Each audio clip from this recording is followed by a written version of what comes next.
हिमालय की 16,000 फीट की ऊंचाई पर एक ऐसी झील है जिसके पानी में मछलियां नहीं बल्कि 500 से ज्यादा इंसानी कंकाल स्केलेटन्स तैरते हैं। वैज्ञानिकों ने जब इन खोपरियों की जांच की तो वो हैरान रह गए, क्योंकि इन सब की मौत किसी हथियार से नहीं बल्कि आसमान से गिरी एक अदृश्य चीज से हुई थी। आखिर क्या है इन कंकालों का राज? इसका जवाब छिपा है उत्तराखंड की कुलदेवी माता नंदा की एक प्राचीन परंपरा में। दरअसल माता नंदा भगवान शिव की पत्नी पार्वती का ही रूप है। उत्तराखंड में हर 12 साल में एक बेहद खास यात्रा निकलती है, नंदा देवी राज जात यात्रा। यह एक भावुक विदाई यात्रा होती है जिसमें माता नंदा अपने मायके उत्तराखंड से विदा होकर अपने ससुराल यानी कैलाश पर्वत पर बैठे भगवान शिव के पास जाती हैं। यह यात्रा चमोली के नौटी गांव से शुरू होती है और इसका आखिरी पड़ाव है होमकुंड, वह जगह जहां से माता अकेले अपने ससुराल कैलाश पर्वत की ओर चली जाती है। लेकिन होमकुंड तक पहुंचने के लिए भक्तों को बीच में उसी रूपकुंड झील से होकर गुजरना पड़ता है। सदियों पहले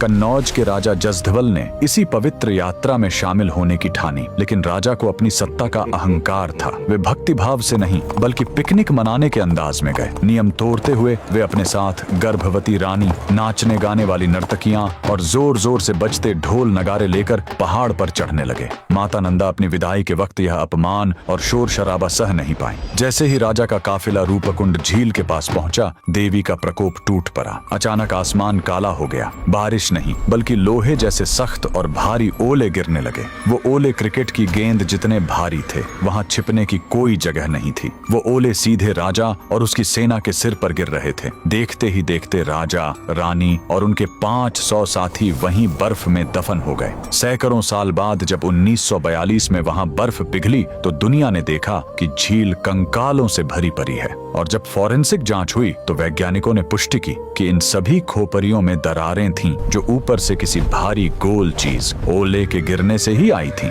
यह झील आज भी गवाह है कि कुदरत और ईश्वर के नियमों को तोड़ने का अंजाम क्या होता है। कमेंट में जय माता दी जरूर लिखें।